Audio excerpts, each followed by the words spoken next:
మరి మొదటగా ఈ అవకాశం ఇచ్చినటువంటి కండతనేని దేవునికి యేసుక్రీస్తు నామములో కృతజ్ఞతాస్తుతులు చెల్లిస్తూ కూడి వచ్చిన మీ అందరూ కూడా పరవపెట్టిన వందనాలు. పోయిన వారం చెప్పిందే కాకుండా ఆరాధన గురించి మనం ఒక 3 టాపిక్స్ మాట్లాడుకున్నాం. నూతన నిబంధన అంటే పాత నిబంధన, క్రొత్త నిబంధన ఆరాధన గురించి. ఒక టాపిక్ అని గుర్తుందా? అసలు చెప్పుకున్నావా? గుర్తుంది అసలు? అంటే పాత నిబంధన ఆరాధన వారు ఎలా ఆరాధించేవారు, నూతన నిబంధన ఆరాధన మనం ఎలా ఆరాధించాలి, ఈ విషయాలు మనం మాట్లాడుకున్నాం. ఒకసారి అంటే దేవుని సన్నిధిలో మనం ఎలా ఉండాలో మనకు తెలిస్తే, మనకు తెలియదు, జనరల్గా మనకు తెలియదు. ఒకప్పుడు లోకంలో అన్యాచారాలను మనం ఆచరించేవారు. దేవుడిని ఎరగకముందు, అంటే ఇక్కడికి రాకముందు, ఈ సన్నిధికి రాకముందు అన్ని ఆచారాలను మనం ఆచరించేవారు. ఒకప్పుడు అది మనకి శ్రేష్టముగా ఉండేది. అక్కడ ఎలా ఆచరించాలి, ఏం చేయాలి, ఎలా చేయాలి అనేది మనకు తెలుసు. మనకు తెలిసి అంటే మన పూర్వీకులు చెప్పిన దాని ప్రకారంగా మనం ఆచరించేవారు. మరి అదేవిధంగా ఇక్కడికి వచ్చేసరికి మన పూర్వీకులు ఎవరు, అసలు బైబిల్ ఏం చెప్తుంది, భక్తులు ఏం చెప్తున్నారు, దేవుడు ఏం చెప్తున్నారు అన్న విషయాల మీద మనకు అవగాహన ఉండాలి. అయితే పోయిన వారము మనం ఏం మాట్లాడుకున్నాం అంటే, ప్రియమైన దేవుని వాళ్ళారా, నికోలైతుల బోధల గురించి మాట్లాడుకున్నాం. అయితే బిలాము బోధ గురించి మాట్లాడుకున్న తర్వాత కంటిన్యూస్ను వచ్చే వారం ఈ నికోలైతుల బోధల గురించి మాట్లాడుకుందాం అనేసి మనం ఆలోచన చేస్తాం. ప్రకటన గ్రంథము 2వ అధ్యాయము 6వ వచనము, అలాగే 14-15 వచనాలు చదవండి. అయితే మొదటగా 6వ వచనం, అయితే ఈ ఒకటి నీలో ఉన్నది నికోలైతుల క్రియలు నీవు ద్వేషించుచున్నావు. అంటే నికోలైతుల క్రియలు నీవు ద్వేషించుచున్నావు, నేను కూడా వీటిని ద్వేషించుచున్నాను చేయించును. నెక్స్ట్ 14వ వచనం చివరి మాటలో, అయినను నేను నీ మీద ఇశ్రాయేలీయులకు ఉరియటమన్న బాలాకు నేర్పిన బిలాము బోధను అనుసరించి వారు మీలో ఉన్నారు. అటువలనే 15వ వచనం నికోలైతుల బోధను అనుసరించి వారును నీలో ఉన్నారు.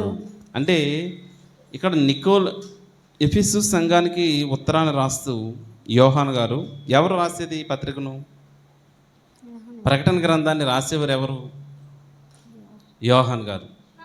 యోహాను గారు ఎఫెసులో ఉన్న, అంటే మొత్తం 7 సంఘాలకి ఉత్తరాలు రాస్తున్నారు.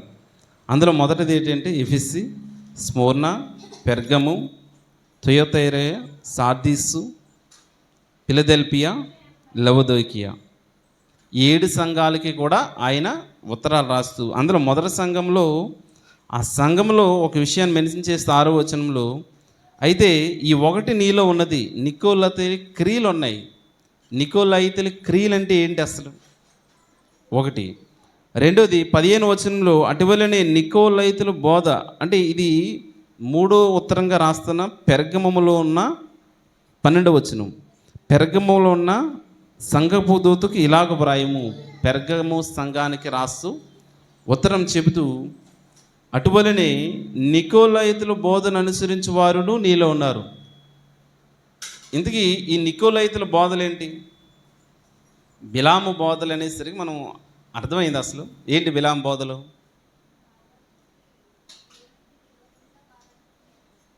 అంటే అక్కడ ఎంతమంది బిలాము బోధన అనుసరించి ఎంతమంది చనిపోయారు?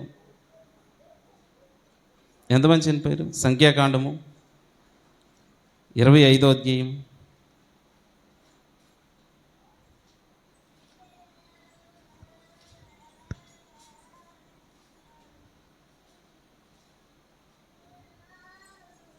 8వ వచనం నుంచి సమాజము నుండి 9వ వచనం 24,000 మంది ఆ తెగులు చేత చనిపోయేరి. అంటే బిలాము బోధన అనుసరించడం వల్ల అక్కడ తెగులు వచ్చిన తర్వాత ఎంతమంది చనిపోయారు? సుమారుగా 24,000 మంది చనిపోయారు. మరి ఇలాంటి ఎప్పుడు జరుగుతాయి అంటే, దేవుడిచ్చిన కట్టడలను మనం విడిచి అంటే వారికంటూ వారు స్వతహాగా వారు సృష్టించుకొని అలాంటి పరిస్థితుల్లో వారు ఒక నిబంధన చేసుకుని వారు ఏం చేస్తారంటే దేవునిని విడిచి వారు తొలగిపోతారు. అంటే బిలాము బోధలు అంటే ఏంటంటే విగ్రహారాధన చేయడము, అలాగే జారత్వం చేయడము, వ్యభిచరించడము, మోయాబీ స్త్రీలతోనూ మిద్యానీయుల స్త్రీలతోనూ వారు వ్యభిచరిస్తున్నట్టుగా మనం చూస్తాం. అంతేనా? ఎవరు ఆ స్త్రీలు?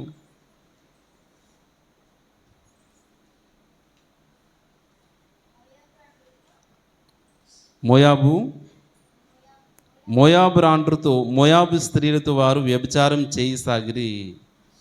ఎవరు దీన్ని ప్రేరేపించారంటే బిలాము ప్రేరేపించాడు.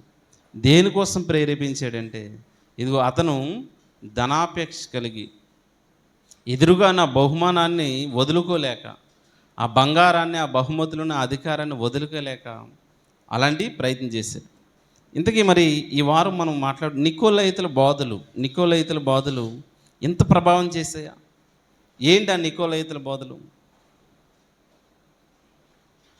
ఏంటి నికోలయితుల బోధలు గురించి యోహాను గారు మెన్షన్ చేస్తూ, అటువలనే నికోలయితుల బోధలు అనుసరించేవారు మీలో ఉన్నారు, నికోలయితుల క్రియలు అనుసరించేవారు మీలో ఉన్నారు.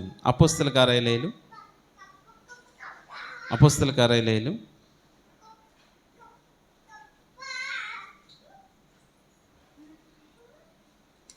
24వ అధ్యాయము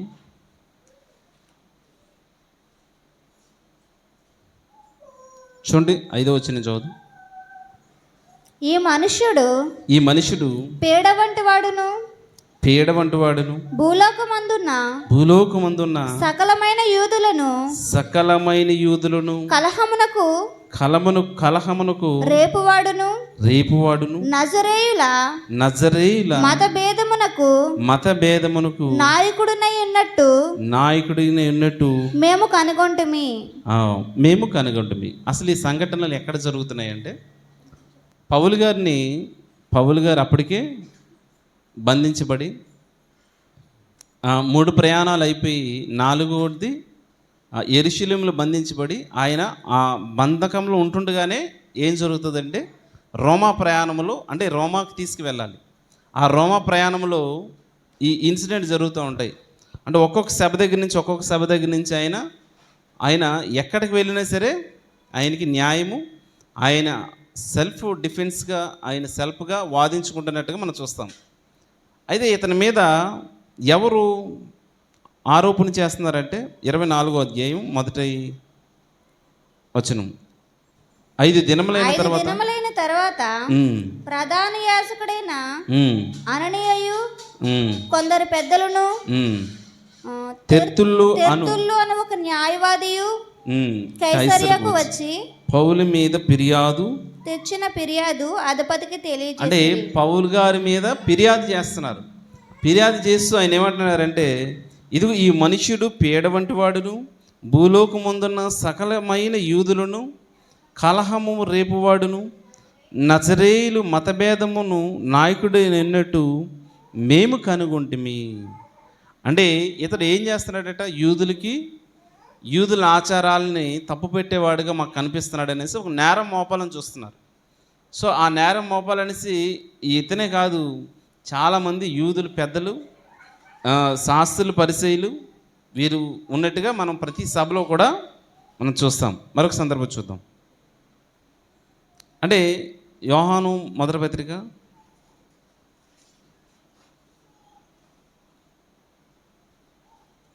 2వ అధ్యాయము 17-16 వచనాలు. లోకమును దాని ఆశయు గతించిపోవచ్చున్నవి గాని దేవుని చిత్తము జరిగించువాడు నిరంతరము నిలుచును. చిన్నపిల్లలారా, ఇది కడవరి గడియ, క్రీస్తు విరోధు వచ్చునని వింటిరి కదా. ఇప్పుడును అనేకులైన క్రీస్తు విరోధులు బయలుదేరి ఉన్నారు. బయలుదేరి ఉన్నారు. ఇది కడవరి గడి అని, ఇది కడవర గడి అని దీని చేతని తెలుసుకుని తెలుసుకొనుచున్నాము. వారు మనలో నుండి బయలు వెళ్ళిరి గాని వారు మన సంబంధులు కారు. వారు ఎక్కడి నుంచి వెళ్ళారట? మనలో నుండి. వారు మనలో నుండే బయలు వెళ్ళిరి కానీ వారు మన సంబంధులు కాదు. వారు మన సంబంధులైతే మనతో కూడా నిలిచియుందురు. అయితే వారందరూ మన సంబంధులు కారని ప్రత్యక్షపరచబడినట్లు వారు బయలు వెళ్ళిరి. అయితే ఇక్కడ ఏం జరుగుతుందంటే, ఈ విషయాన్ని బట్టి మనకు అర్థమవుతుంది ఏంటంటే, ఇప్పుడు క్రీస్తు విరోధి కడవరి దినాలలో క్రీస్తు విరోధి వచ్చునని మీరు విని అన్నారు కదా. యేసుక్రీస్తు ప్రభుల వారి చేత మీరు విని ఉన్నారు కదా. చూడండి, మత్తయి సువార్త 24వ అధ్యాయము 11వ వచనం. మత్తయి సువార్త 24వ అధ్యాయం 11వ వచనం. అనేకులైన అబద్ధ ప్రవక్తలను వచ్చి పలువురిని మోసపరిచెదరు.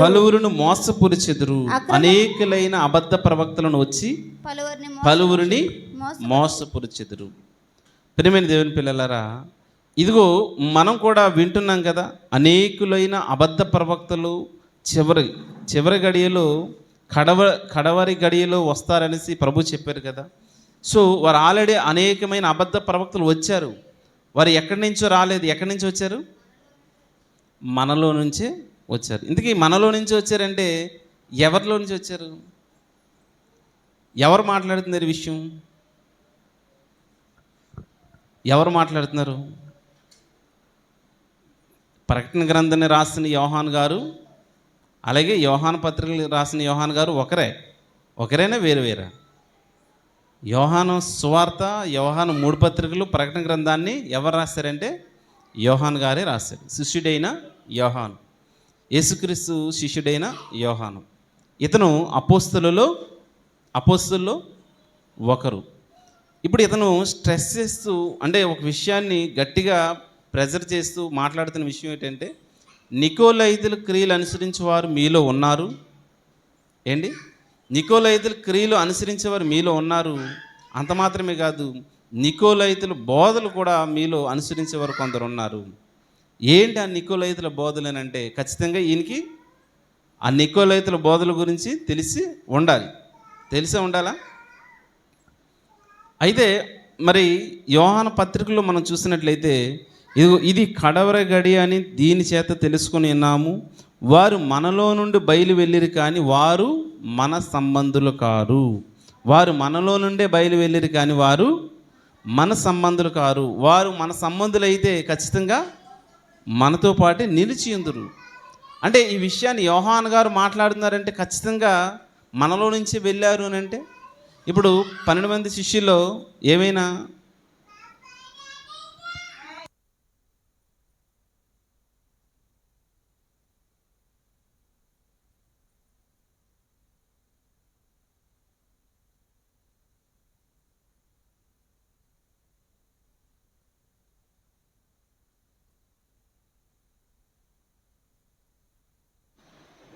ప్రియమైన దేవుని వారలారా,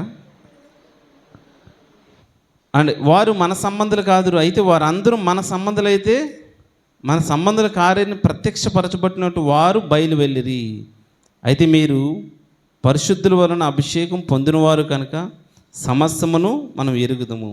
యోహాను పత్రిక, యాకోబు పత్రిక, పేతురు పత్రిక, సార్వత్రిక పత్రికలు ఇవి. అంటే వీరు ఎవరు అని అంటే అపోస్తలులైన శిష్యులు. ఇప్పుడు వీరితో పాటు అపోస్తలత్వం పొందుకునేది ఎవరు అంటే, ఈ 12 మంది యేసుక్రీస్తు చనిపోయేసరికి యోధా తప్పిపోయారు. ప్రభువారు ఎన్నుకున్న వారు 12 మంది. ఈ 12 మందిలో యోధా తప్పిపోతే అంటే పెంతెకొస్తే పండగ దినాన్న వారు ఏం చేస్తారంటే చీట్లు వేసి మరలా వీళ్ళు ఒకరిని తీసుకుంటారు. అలా తీసుకున్నప్పుడు ఆ ఎన్నుకునే ప్రాసెస్ వీరు సొంతంగా ఎన్నుకున్నారంటే లేదు, చీటీల్లో వేసినప్పుడు అది పరిశుద్ధాత్మ వలన ఆ చీటీ ఒకరికి వస్తుంది. అలా మరలా 12 మంది చేర్చబడతారు. ఈ 12 మందిలో గురించి మెన్షన్ చేస్తున్నాడు ఏమైనా? యోహాను గారు 12 మంది శిష్యుల్లో ఒకరు. ఇప్పుడు మనలో నుంచి వెళ్ళారు అని అంటే 12 మంది శిష్యుల గురించి ప్రస్తావన చేస్తున్నారా? మరి ఎవరై ఉంటారు? 12 మంది శిష్యులు ఎవరైనా తప్పిపోయారు మరలా? 12 మంది శిష్యుల్లో వీళ్ళు బోధ ప్రారంభించిన తర్వాత ఇప్పుడు రెండో అధ్యాయం అపోస్తల కార్యం 2వ అధ్యాయంలో వారందరూ బోధిస్తూ ఉంటారు. అనేక భాషలతో వారు మాట్లాడుతూ ఉంటారు. అందులో పేతురు వీరు మత్తులుగా లేరు. వీరు ఎలా ఉన్నారు? పరిశుద్ధ ఆత్మతో మాట్లాడతారనేసి చివరి దినాల్లో మాట మీరు వినలేదా?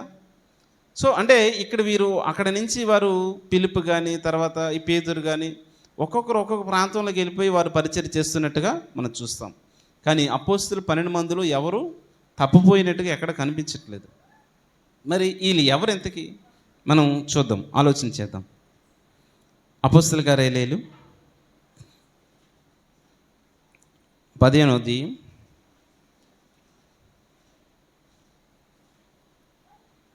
15వ అధ్యాయం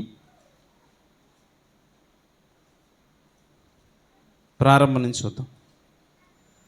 కొందరు యూదయ నుండి వచ్చి మీరు మోషే నియమించిన ఆచారము చొప్పున సున్నతి పొందితేనే గాని రక్షణ పొందలేరని సహోదరులకు బోధించిరి. పౌలుకును బర్నబాకును వారితో విశేష వివాదమును తర్కమును కలిగినప్పుడు ఈ అంశము విషయమై పౌలును బర్నబాయు తమలో మరికొందరును యెరూషలేమునకు అపోస్తల యొద్దకును పెద్దల యొద్దకును వెళ్ళవలనని సహోదరులు నిశ్చయించిరి. కాబట్టి అంటే ఇక్కడ ప్రియమైన దేవుని వారలారా, ఇప్పుడు ఏం జరుగుతుంది? ప్రారంభంలో కొందరు యోదయ నుండి వచ్చి మీరు మోషే నియమించిన ఆచారం చొప్పున సున్నతి పొందితేనే కానీ రక్షణ పొందలేరని సహోదరులకు బోధించిరి. ఇప్పుడు వీరు ఎక్కడి నుంచి వచ్చారు? కొంతమంది ఇప్పుడు ఇది ఎక్కడ జరుగుతుంది? కొందరు యోదయ నుండి వచ్చిరంటే ఎక్కడికి వచ్చారు ఇంతకీ? మన బైబిల్ క్రమం అనే దాంట్లో ఇవే నేర్పిస్తారు. కొందరు యోదయ నుండి వచ్చారు, ఓకే, ఏ ప్రాంతం నుంచి వచ్చారు మెన్షన్ చేస్తున్నారు. కానీ ఎక్కడికి వచ్చారు? ఏ సంఘానికి వచ్చారు? ఏ సంఘానికి వచ్చి బోధిస్తున్నారు? అక్కడ జరుగుతున్న పరిస్థితులు ఏంటి? ఇవన్నీ మనకి తెలియాలి. ఇప్పుడు వారు ఎక్కడి నుంచి వచ్చారో తెలియాలంటే దానికంటే పై వచనాలు మనం చదివితే తెలుస్తుంది. పౌలు గారు బర్నబా గారు మొదటి మిషనరీ జర్నీ ముగించుకొని ఎక్కడికి వస్తారంటే అంతియోకియా సంఘానికి వస్తారు. అంతియోకియా సంఘానికి వారు రావడంతో ఇప్పుడు ఈ అంతియోకియా సంఘానికి యోదయ సంఘం నుంచి యూదులు అంటే యోదయ ప్రాంతం నుంచి కొంతమంది వారు వచ్చి ఏం చేస్తున్నారంటే మోషే నియమించిన అంతేనా అంతియోకియా సంఘం చూడడానికి కావాలంటే 24 వచనం చదువుదాం. తర్వాత పిసిదియా దేశమంతటా సంచరించి పంపూలియాకు వచ్చిరి, మరియు పెరిగేలో వాక్యం బోధించి అత్తయిలోకి దిగి వెళ్ళిరి. అక్కడ నుండి ఓడ ఎక్కి తాము నెరవేర్చిన పని నిమిత్తము దేవునికి కృపకు అప్పగింపబడిన వారై మొదట బయలుదేరిన అంతియోకియాకి తిరిగి వచ్చిరి. వీరు ఎక్కడి నుంచి బయలుదేరారు? అంతియోకియా నుంచి బయలుదేరి అంతియోకియా నుంచి అంతియోకియా సంఘస్థులు ఏం చేస్తారంటే వీరిని ప్రార్థన చేసి పంపించారా? చూడండి 13వ అధ్యాయము. అంతియోకియాలో ఉన్న సంఘంలో బర్నబా, నిగేర్ అనబడిన సిమియోను, కురేనీయుడైన లుకియా, చతుర్థాధిపతి అయిన హేరోదియు కూడా పెంచబడిన మన యేసునా సౌలు అను ప్రవక్తలను బోధకులుగా ఉండిరి. వారు ప్రభువును సేవించుచు ఉపవాసం చేయుచుండగా పరిశుద్ధాత్మ చెప్పుచున్నారు. ఏమని చెప్తున్నారు? బర్నబాను పౌలును సౌలును పిలిచిన పని కొరకు వారు నాకు ప్రత్యేకపరిచిన వారితో చెప్పును. అంతటా వారు ఉపవాసం ఉండి ప్రార్థన చేసి వారి మీద చేతులుంచి వారిని పంపిరి. ఎక్కడికి పంపారు? ఎక్కడ పంపారంటే ఏంటి ఈ సంఘం అంటే అంత్యోక్యలో ఉన్న సంఘములో వారు ఏం చేశారంటే ఆ సంఘ పెద్దలు వారి మీద చేతులుంచి ప్రార్థన చేసి, బాబు మీరు వెళ్ళండి, పరిచర్యకి వెళ్ళండి అనేసి పరిశుద్ధాత్మ చెప్పడం వలన వీరు ఏం చేస్తున్నారంటే సువార్తకు పంపిస్తున్నారు. అలా సువార్తకు వెళ్ళినప్పుడు ఈ 13 అధ్యాయం 14 అధ్యాయము చివరికి వచ్చేసరికి ఏంటంటే వారు మొదట బయలుదేరిన అంతియోకియాకు తిరిగి మరలా వచ్చిరి. ఇప్పుడు అంతియోకియా సంఘానికి వచ్చారు. ఇప్పుడు అంతియోకియా సంఘానికి వచ్చినప్పుడు 15 వచనంలో ఏం జరుగుతుంది? కొందరు యూదయ నుండి వచ్చి, మీరు మోషే నియమించిన సున్నతి చొప్పున, మోషే నియమించిన ధర్మశాస్త్రం చొప్పున సున్నతి పొందితేనే కానీ రక్షణ పొందలేరని సహోదరులకు బోధించిరి. ఇప్పుడు వీరు వచ్చేసరికి ఏం జరుగుతుంది? ఇదిగో యోదయ నుంచి వచ్చిన వారు కొంతమంది ఏం చేస్తారంటే ఈ సంఘంలో సున్నతి పొందితేనే కానీ మనం ఎవరో కూడా రక్షణ పొందలేము. ఈ నియమం ఎవరు నియమించారు? మోషే నియమించారు. ఇది ధర్మశాస్త్రం ఉన్న నియమము, ఇది కట్టడము కనుక ఇది ఖచ్చితంగా పాటించాలని వారు బోధించేటప్పుడు అప్పటికే వచ్చిన బర్నబా గారు, పౌలు గారు ఇది చూసి వీరితో, అంటే యోదయ నుంచి వచ్చిన వీరితో ఏం చేసింది? విపరీతమైన వాదన, డిస్కషన్ జరిగింది. అది ఎలా అవుతుంది? లేదు కదా అనేసి చాలా విషయాలు తర్కించిన తర్వాత వారి దగ్గర అది తేలకపోయేసరికి ఇప్పుడు అంత్యోక్యలో ఉన్న పెద్దలు మరల ఏం ఆలోచన చేస్తున్నారంటే ఈ విషయం మీద మన ప్రారంభ సంఘం ఉంది కదా, అపోస్తల సంఘం ఉంది కదా, అసలు అక్కడికి వెళ్ళి మీరు ఆ విషయాన్ని తేల్చుకొని రండి అనేసి వీరిని పంపిస్తున్నట్టుగా మనం చూస్తాం. అయితే ఇక్కడ ఈ డిస్కషన్లు ఎవరెవరు ఉంటారు? యాకోబు గారు, పేతురు గారు, యోహాన్ గారు ఇక్కడ మాట్లాడతారు. అలా మాట్లాడిన దాంట్లోనే యోహాన్ పత్రికలు మనం చదివింది ఏంటంటే, ఇదిగో మనలోనే కొంతమంది ఎవరు వస్తారు? కడవర దినాలలో అబద్ధ ప్రవక్తలు వస్తారు.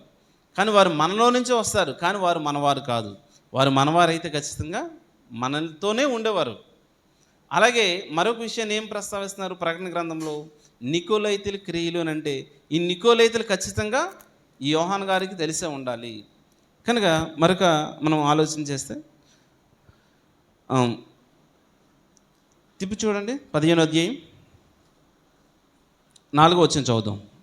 వారు యెరూషలేముకు రాగా సంఘపు వారును అపోస్తలులను పెద్దలను వారు చేర్చుకొని దేవుడు తమకు తోడై ఉండి చేసినవన్నీ వివరించి, పరిసయ్యుల తెగలో విశ్వాసులైన కొందరు లేచి అన్ని జనులకు సున్నతి చేయింపవలని మోషే ధర్మశాస్త్రం గైకొనుడని వారికి ఆజ్ఞాపింపవలని చెప్పిరి. అంటే ఈ డిస్కషన్ అంతా కూడా అప్పుడు అపోస్తలుల పెద్దలు ఈ సంగతులు గూర్చి ఆలోచించుటకు కూడివచ్చిరి. బహుతర్కము జరిగిన తర్వాత పేతురు లేచి వారితో ఇట్లెను, సహోదరులారా, ఆరంభమందు అన్ని జనులు నా నోట సువార్త వాక్యములు విని విశ్వసించులాగున మీలో నన్ను దేవుడు ఏర్పరచుకొనని మీకు తెలియను. అంటే ఏ విషయాన్ని కోడి చేస్తున్నారు ఆయన? అసలు అన్ని జనులకు సువార్త ప్రకటించాలనేసి దేవుడు నన్ను ఏర్పరచుకున్నాడు కదా ప్రారంభంలో. ఆ విషయం మీకు తెలుసు కదా. ఎక్కడ తెలిసి ఇంతకి? అంటే ఈ విషయాలన్నీ మనకు ఒకదాని మీద మనకు ఆ లింక్ మనకు అవగాహన ఉన్నప్పుడు ఏమవుతుందంటే కొంచెం సబ్జెక్ట్ క్లారిటీగా అర్థమవుతుంది. అంటే నికోలైతుల బోధల గురించి అంటే మన క్లాసెస్లో చెప్పుకోవాలి. అర్థమవుతుంది? అసలు అర్థమవుతుందా? ఏం అర్థం కావట్లేదు. ఏదో జరుగుతుంది, ఏదో వింటున్నాం, ఏదో చెప్తున్నారు. అంటే ఈ ప్రారంభ అధ్యాయంలో కొందరు యోదాయి నుండి వచ్చారు అని, అంటే యూదా ప్రదేశం నుంచి వచ్చారు. అప్పటికే ఇప్పుడు ఉదాహరణకు మన సంఘము ఈరోజు కూడుకున్న తర్వాత మనం ఏమనుకున్నామంటే, ఇదిగో ఈ టీం అంతా కలిసి మీరు ఒక ప్రాంతానికి వెళ్ళి సువార్త చేసుకుని రండి, మీరు ఈ టీం అంతా ఒక ప్రాంతానికి వెళ్ళి సువార్త చేసుకుని రండి అనేసి మనం పంపించినప్పుడు మనం వెళ్ళి సువార్త చేసుకుని వచ్చేసరికి ఇక్కడ ఇంకొక టీము, ప్రారంభ సంఘం దగ్గర నుంచి వచ్చిన టీం వచ్చి ఏం చేస్తుందంటే, ఇలా ఉండాలి మీరు ఎందుకు ఇలా చేస్తున్నారు, అసలు మీరు ఎవరు ఇది చేయలేదా, అసలు ఇది ఆచారం కాదు కదా అనేసి వారు డిస్కషన్ పెట్టేసరికి ఏది రైట్ అని మరల వారు వాదించుకుంటున్నారు. అసలు ఈ బోధల గురించి మనకు అవగాహన తెలియాలంటే అప్పుడు మళ్ళీ బేస్లోకి వెళ్ళాలి, ప్రారంభంలోకి వెళ్ళాలి. పేతురు గారు ఏమంటున్నారంటే, అసలు నేను అన్యజనులకు మొదటగా సువార్త చేశాను, నాకంటే మొదటగా పౌలు చేయలేదు. ఇప్పుడు సువార్త యూదులకి ఎవరికి? యూదులకి, ఇశ్రాయేలీలకి సువార్త కోసం అపోస్తులు నియమించుకున్నాడు దేవుడు. అన్యజనుల సువార్త కోసం ఎవరు నియమించుకున్నాడు? పౌలు గారు నియమించుకున్నాడు. కానీ పౌలు గారు అన్యజనులకు మొదటి సువార్త చేశారా? ఎవరు చేశారు? పౌలు చేశారా లేదంటే అపోస్తులు చేశారా? పౌలు చేయలేదు మొదటి సువార్త. అప్పుడు పౌలు గారే ఏం చేశారంటే, సౌలే ఈ సంఘాన్ని హింసించేవాడు. కానీ అలాంటి పరిస్థితుల్లో పేతురు గారు ఏం చేస్తారంటే, కొర్నేలు దర్శనం ద్వారా, ఇదిగో ఆ కొర్నేలు ద్వారా అక్కడ ఉన్న అన్యులందరికీ కూడా సువార్త ప్రకటిస్తారు. ఆ సువార్త ప్రకటించడమే కాకుండా అపోస్తలుల కార్యాలు 10వ అధ్యాయంలో ఉంటుంది ఇదంతా. అక్కడ వారందరూ మారుమనసు పొందడం, వారి మీదకి పరిశుద్ధాత్మ దిగి రావడం. ప్రారంభ సంఘంలో యూదుల మీదకి ఎలాగైతే పరిశుద్ధాత్మ వచ్చిందో వారి మీద కూడా పరిశుద్ధాత్మ దిగి రావడం అక్కడ మనం చూస్తాం. అంటే అదే విషయాన్ని ఇక్కడ మెన్షన్ చేస్తూ, ఇదిగో మీరందరూ కూడా సహోదరులారా, ఆరంభమందు అన్ని జనులకు నా నోట సువార్త వాక్యం విని విశ్వసించలాగున మీలో నన్ను దేవుడు ఏర్పరచుకుని మీకు తెలిసింది కదా. మరియు 8వ వచనం, హృదయములను ఎరిగిన దేవుడు మనకు అనుగ్రహించిన చున్నట్టుగానే వారికి పరిశుద్ధాత్మ అనుగ్రహించి వారికి సాక్ష్యం ఇచ్చును. అంటే మన మీదకి ఎలాగైతే పరిశుద్ధాత్మ వచ్చిందో వారి మీద కూడా ఏమొచ్చిందండి? పరిశుద్ధాత్మ వచ్చింది. అది మీరు అందరికీ తెలుసు. అయితే దేవుడు ఏమైనా 9వ వచనం, వారి హృదయములను విశ్వాసములను పవిత్రపరిచి మనకును వారికి ఏ భేదమైనను కనపరచలేదు. కనుక మన పితరులైన మోయలేని కాడిని శిష్యుల మెడ మీద పెట్టి మీరెందుకు దేవుని శోధించుచున్నారు? అసలు ఇది ఈ విషయాన్ని దేవుడు చెప్పట్లేదు కదా, అసలు మీరు ఎందుకు దీన్ని ఎందుకు స్ట్రెస్ చేస్తున్నారు అనేసి చెబుతూ, అసలు ఇది ప్రభు అయిన యేసు కృపచేతనే మనకు రక్షణ పొందుతున్నాము తప్ప, కృపచేతనే రక్షణ పొందుదుమని నమ్ముచున్నాము కదా, అలాగే వారును రక్షణ పొందుదురనను. అంటే ఇప్పుడు సున్నతి టాపిక్ వచ్చేసరికి ఏం జరుగుతుంది? యోదయ నుంచి వచ్చిన వారు సున్నతి పొందితేనే రక్షింపబడతారు, లేదంటే రక్షింపబడరు. ఇది మోషే నియమించిన ధర్మశాస్త్రము అనేసి చెప్పినప్పుడు పేతురు గారు ఏం చేస్తున్నారంటే, అసలు యేసుక్రీస్తు కృప వలనే మనం సున్నతి పొందుతాం, యేసుక్రీస్తు కృప వలనే మనం రక్షణ పొందుతాం తప్ప సున్నతి పొందడం వల్ల కాదనేసి మీకు తెలుసు కదా. సో అలాగే ఎవరికి మనం ఎలాగైతే రక్షణ పొందామో వారు కూడా అలాగే రక్షణ పొందారు కదా. మన మీద ఎలాగైతే పెంతుకోస్తేనే పండగ దినాన్ని పరిశుద్ధాత్మ వచ్చిందో అలాగే అన్ని జనుల మీద కూడా పరిశుద్ధాత్మ వచ్చింది కదా. నీకు కొన్నేళ్ళ సందర్భం మనం చూసాం కదా, మీరందరూ చూశారు కదా అనేసి ఈ విషయాన్ని లేవనెత్తుతూ చేస్తున్నారు. అందులో 13వ వచనం, వారు చాలించిన తర్వాత యాకోబు ఇట్లనెను, సహోదరులారా నా మాట ఆలకించుడి.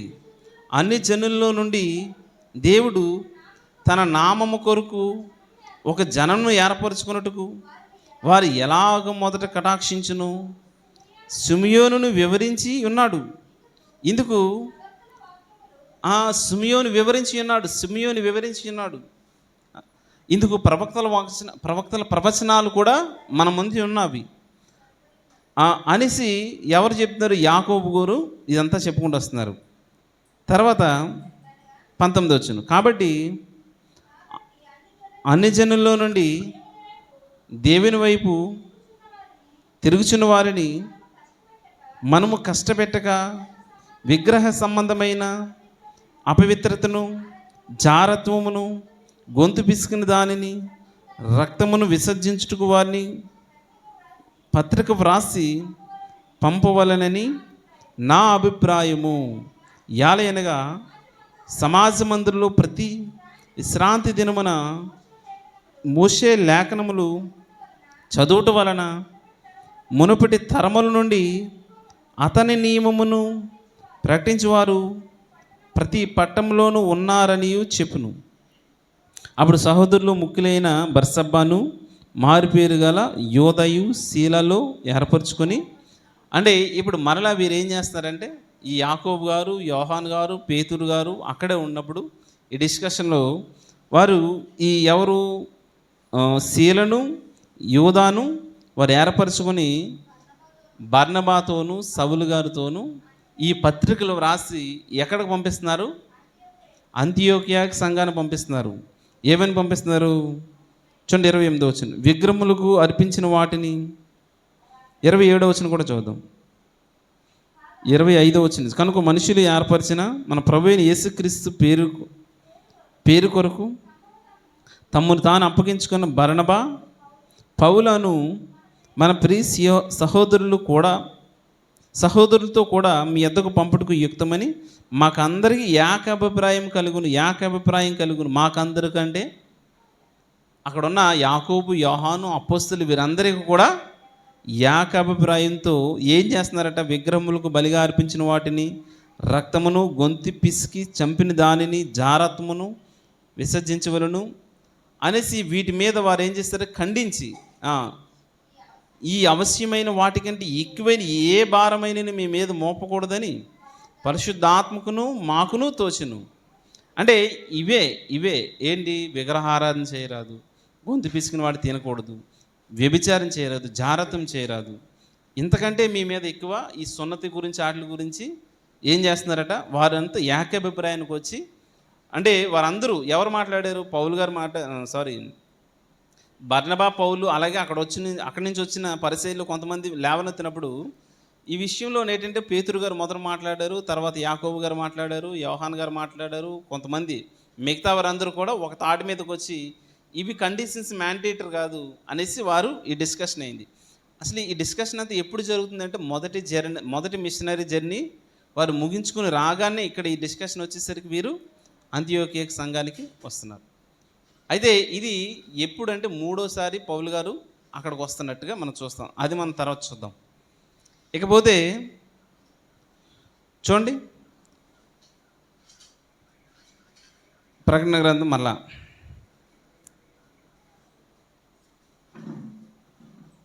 ఇప్పుడు ఈ డిస్కషన్ అంతా జరిగింది కదా.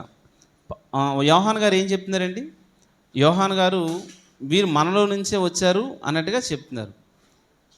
ఇప్పుడు మనలో నుంచి వచ్చారనేసి వీరు ఈ బోధ గురించి పౌలు గారు మిగతా గలతీ పత్రిక కానీ, కొలస్సీ పత్రిక కానీ, ఫిలిప్పీ పత్రిక కానీ, కొరింథీ పత్రిక కానీ ప్రతి పత్రికలో కూడా, అంటే మ్యాక్సిమం పత్రికలలో పౌలు గారు ఏం మెన్షన్ చేస్తున్నారంటే ఈ సున్నత విషయం గురించి ఎక్కువగా మెన్షన్ చేస్తున్నారు. చూడండి, కొలస్సీలు రాసిన పత్రిక, కొలస్సీలు రాసిన పత్రిక 2వ అధ్యాయము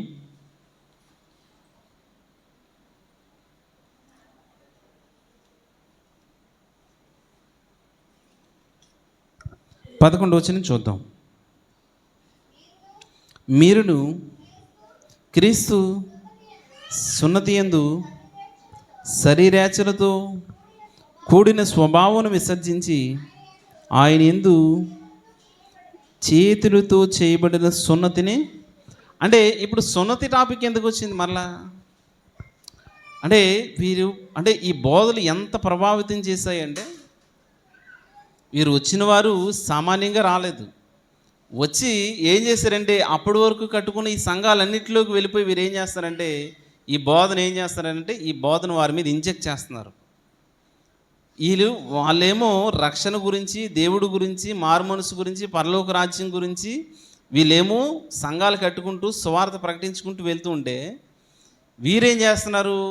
యూదయ నుంచి వచ్చిన వారు వీరేం చేస్తున్నారంటే, అది మోషే నియమించిన ధర్మశాస్త్రాన్ని మనం పాటిస్తేనే మనం పరలోక రాజ్యం చేరుతాం, ఆ కట్టడలు మనం పాటిస్తేనే పరలోక రాజ్యం చేస్తాం, సున్నతి పొందుకుంటేనే అసలు అబ్రహాముకి ఇచ్చాడు కదా దేవుడు అక్కడ. సో మోషే కూడా దాంట్లో స్ట్రెస్ చేసి చెప్తున్నారు కదా. సో ఇలాంటి మన సున్నతి పొందితేనే తప్ప మన పరలోక రాజ్యం పొందమనేసి వీరు ఏం చేస్తారంటే, వీరు బోధలు వెళ్ళిపోయేసరికి మరలా పౌలు గారు ప్రతి పత్రిక వారికి రాస్తూ, అంటే మిగతా విషయాలతో పాటు ఈ విషయాన్ని కూడా వారికి బోధిస్తున్నట్టుగా చూస్తున్నాము. ఏమైనా బోధిస్తున్నాడు? మరియు 12వ వచనం చదువుదాం. మీరు 11వ వచనం నుంచి, మీరు క్రీస్తు యందున్న శరీరేచ్ఛలతో కూడిన స్వభావం విసర్జించి ఆయన యందు చేతులతో చేయబడిన సున్నతి పొందితిరి. చేతులతో చేయబడిన సున్నతి పొందితిరి అంటే చేతులతో చేయబడిన సున్నతి ఏంటి? ఆయన కడవర శిలువ మీద ఆయన కొట్టుకుని మేకులు, ఆయన శిలువ మరణం అనే సున్నతిని మీరు పొందుకున్నారు. ఎందుకంటే ఆ మరణం ద్వారా మీరు బాప్తిస్మంలోనికి వచ్చారు. బాప్తిస్మం ద్వారా మీరు ఏమైపోయారు? పరిశుద్ధపరచబడ్డారు. సున్నతి పొందుకోవడం వల్ల కాదు అని చెబుతూ మీరు బాప్తిస్మము మందు ఆయనతో కూడా పాతిపెట్టబడిన వారై ఆయన మృతుల్లో నుండి లేపిన దేవుని ప్రభావమందు విశ్వసించడం ద్వారా ఆయనతో కూడా లేచితిరి. మరియు అపరాధములను శరీరమందు సున్నత పొందక యుండుట వలనను మీరు మృతులై ఉండగా దేవుడు వ్రాతపూర్వకమైన ఆజ్ఞ వలన మన మీద రుణముగాను మనకు విరోధముగాను నుండిన పత్రమును మేకులతో సిలువకు కొట్టి దాని మీద చేవ్రాతను తుడిసివేసి మనకు అడ్డము లేకుండా దానిని ఎత్తివేసిన మన అపరాధములన్నిటినీ క్షమించి ఆయనతో కూడా మిమ్మల్ని జీవింపజేసినే అనును. ఆయన ప్రధానులను అధికారులను నిరాయుధులనుగా చేసి సిలువ చేత జయోస్తముతో వారిని బట్టి తెచ్చి బహాటముగా వేడుకకు కనపరిచును. అంటే కాబట్టి అన్నపానల విషయంలోనూ పండగలు అమావాస్య విషయంలోనూ వాటిలో నైనను మీకు తీర్పు తీర్చి నెవనికి అవకాశం ఇయ్యకుడి. అమావాస్య విషయంలోనైనను ఆచారాల విషయంలోనైనను తీర్పు తీర్చడానికి అవకాశం ఇవ్వకండి. అంటే కొలసి సంఘానికి ఉత్తర్వు రాసేటప్పుడు ఏం జరుగుతుందండి? విషయాన్ని సున్నత టాపిక్ను కూడా ఏం చేస్తున్నారు? పౌలు గారు మెన్షన్ చేస్తున్నారు. కొలసి సంఘానికైనా అంటే ఈ గలతీ సంఘాల్లో కూడా మొట్టమొదటి పత్రికలో రాస్తున్నప్పుడు కూడా మనం చూస్తాం. మొదటి అధ్యాయం 6వ వచనం చూడండి. క్రీస్తు కృపను బట్టి మిమ్మల్ని పిలిచివాన్ని విడిచి భిన్నమైన స్వార్థ తట్టుకు మీరెంత త్వరగా తిరిగిపోయి చూడ నాకు ఆశ్చర్యమవుచున్నది. ఏంటి పౌలు గారి పత్రికలు స్టార్టింగ్లోని మెన్షన్ చేస్తూ, అయ్యో మేము ఎంత కష్టపడి ఎంత పరిచయం చేస్తాం కదా, చేసామంటే భిన్నమైన స్వార్థను మీ దగ్గరికి తీసుకొస్తున్న వారి వైపు ఎందుకు ఇలా తిరిగిపోతున్నారు? ఎందుకు తిరిగిపోతున్నారు అసలు? ఏంటి వాళ్ళు ఏమైనా సామాన్యంగా ఉన్నారా అసలు? ఉదాహరణకు ఎందుకు అలా తిరిగిపోతున్నారని ఎప్పుడైనా ఆలోచన చేశారా? ఇప్పుడు మనలో ఉన్నవారే వేరైపోతున్నారు అనుకోండి, వారి మీద వేరొకరి ప్రభావం ఎక్కువగా ఉంటుంది. ఆలోచన చేస్తున్నారా? ఒకసారి ఆలోచించండి. అంటే పౌలు గారు ఏం మెన్షన్ చేస్తున్నారండి? మీరు క్రీస్తును కృపను బట్టి పిలిచిన వాణిని విడిచి భిన్నమైన స్వార్థ తిట్టుకు మీరెంత త్వరగా తొలగిపోవడం చూడగా నాకు ఆశ్చర్యమవుచున్నది. నేను స్వార్థను ప్రకటించిన తర్వాత ఈ స్వార్థ నుంచి మీరు తొలగిపోవడం చూస్తే నాకు ఆశ్చర్యమవుచున్నది. ఎందుకు ఆశ్చర్యమవుచున్నది అంటే వారు అంత ఈజీగా నమ్మేయడం లేదు. ఎవరు నమ్మేయట్లేదు? ఈ ఫిలిప్పీ సంఘం కానీ, కొలసి సంఘం కానీ, గలతీ సంఘం కానీ, రోమా సంఘం కానీ వీరేం చేయట్లేదట, అంత త్వరగా నమ్మేయట్లేదు. సామాన్యంగా నమ్మేస్తే నమ్ముతారా? ఎవరు అన్ని జనులు వచ్చి ఈ పనాల అప్పు మంచివాడు కాదంటే మీరు నమ్ముతారా? వింటారా? మనలో నుంచే ఒకరు వచ్చి చెబితే ఏమవుతుంది? ఖచ్చితంగా ఏం చేస్తాం? ఇప్పుడు మన సహోదరులో నుంచి బయటవాడు ఎవడో వచ్చాడు అనుకోండి, బయటవాడు చెప్పిన మాట మనం వినం. ఎందుకంటే వీడేదో కక్షపూర్వకంగా చెబుతున్నాడు అనేసి మనం అనుకుంటాం. కానీ అదే మనలో నుంచి ఎవరో ఒకరు పనాలా ఈయన మంచివాడు కాదని చెప్పారు అనుకోండి, అసలు ఇది కరెక్ట్ కాదు, ఈ బోధ కరెక్ట్ కాదని చెప్పారు అనుకోండి, అప్పుడు మనం ఏం చేస్తామంటే ఆలోచిస్తాం.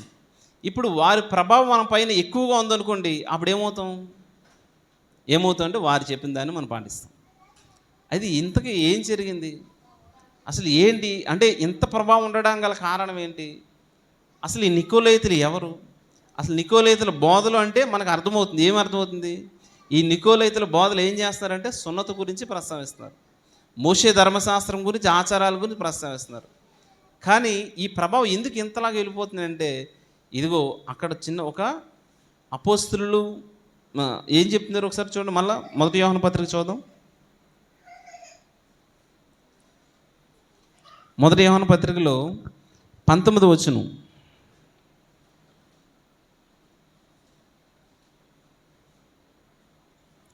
వచనం. వారు మనలో నుండి బయలు వెళ్ళిరు కానీ వారు మన సంబంధులు కారు. వారు మన సంబంధులైతే మనతో కూడా నిలిచి ఇందురు. అయితే వారందరూ మన సంబంధుల కార్యాన్ని ప్రత్యక్షపరిచినట్లు వారు బయలు వెళ్ళిరి. అంటే వీరందరూ మనలో నుంచి వెళ్ళారు కానీ వీరు మన సంబంధులుగా. ఇంతకీ మనలో నుంచి ఎప్పుడు వెళ్ళారు? వీరు అపోస్తులు కాకయే అపోస్తులమని చెప్పుకొనిచున్నారా? పౌలు గారి పత్రికలో మేము అపోస్తులు కాకి అపోస్తులమని చెప్పుకుంటున్నారు, మీలోకి దొంగ అపోస్తులు వస్తారనేసి యేసుక్రీస్తు ప్రభువులు చెప్పారు. అలాగే పేతురు పత్రికలో కూడా ఏం రాస్తున్నారు, వారు అపోస్తులు కారు అంటే మేము వారిని పంపించలేదు, కానీ వారు ఏం చేస్తారంటే మేము అపోస్తులమని వారు బోధించుకుంటారు. ఇంతకీ ఎక్కడ అది మొదలైందంటే అపోస్తుల కార్యాలయాలు 6వ అధ్యాయము, అపోస్తుల గారి 6వ అధ్యాయంలో చూడండి, మొదటి వచనం చదువుదాం. ఆ దినములలో శిష్యుల సంఖ్య విస్తరిస్తున్నప్పుడు అనుదిన పరిచర్యలో తమలోని విధవరాండ్రును చిన్నచూపు చూసిరని హెబ్రీల మీద గ్రీకు భాష మాట్లాడు యూదులు సనుగు సాగిరి. ఎవరు సనుగుతున్నారు? ఎవరి మీద సనుగుతున్నారు? వారెవరు? వారు అన్నిలా? వారు యూదులే. ఇక్కడ 2 తెగలు కనిపిస్తున్నాయి. ఇబ్రీలు యూదులే, అలాగే గ్రీకు భాష మాట్లాడేవారు కూడా యూదులే. వీరు యూదులే, వీరు యూదులే. వీరి మీద వారు సొనుగుతున్నారు. అయితే ఎందుకు సొనుగుతున్నారని అన్నప్పుడు వారి పరిచయ విషయంలోనూ అంటే వారు బోధ విషయంలోనూ కొంచెం డిఫరెన్స్ వస్తుంది అక్కడ. అలాంటి వచ్చినప్పుడు మరలా ఈ డిస్కషన్ అనేది అపోస్తలుల దగ్గరికి వచ్చినప్పుడు అసలు మేము సువార్త ప్రకటించకుండా మేము మీ దగ్గర ఉండడం న్యాయమా అనేసి వారు ఏం చేశారంటే మీలో కొంతమందిని ఈ పరిచర్య కోసం, ఏ పరిచర్య కోసం, ఏదైతే గిన్నెలు కడుక్కుంటున్నాం, వంట చేసుకుంటున్నాం, చిన్న శుభ్రం చేస్తున్నారు కదా, ఈ పరిచర్య కోసం మీరు ఏం చేస్తారు, మీలో కొంతమందిని పరిశుద్ధులని ఎంచుకోండి అన్నప్పుడు వారు 7 సెలెక్ట్ చేశారు. ఆ 7 పేర్లు చూడండి, 5వ వచనం. ఈ మాట చూడండి, 4వ వచనం కూడా చదువుదాం. అయితే మేము ప్రార్థన యందును వాక్య పరిచర్య యందును ఎడతెగక ఉందమని చెప్పిరి.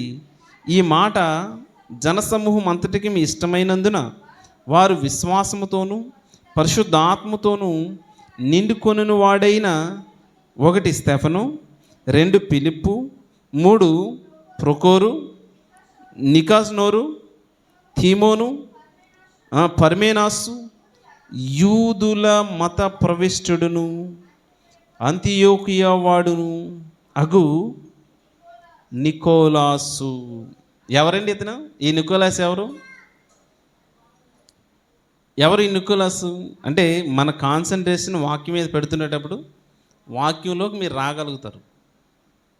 ఇప్పుడు నాతో పాటు వాక్యంలో ఇన్వాల్వ్ అయితే మీకు అర్థమవుతుంది, జర్నీ చేయలేకపోతే అర్థం కాదు. యూదులు మత ప్రవిష్టుడును అంతియోకు వాడినైన నికోలాసు అని వారిని మొత్తం 7 ఏర్పరచుకున్నారు. ఆ 7 ఎవరున్నారు? ఎవరు ఈ నికోలేతలు అంటే యూదుల మత ప్రవిష్టుడును. అంటే ఈ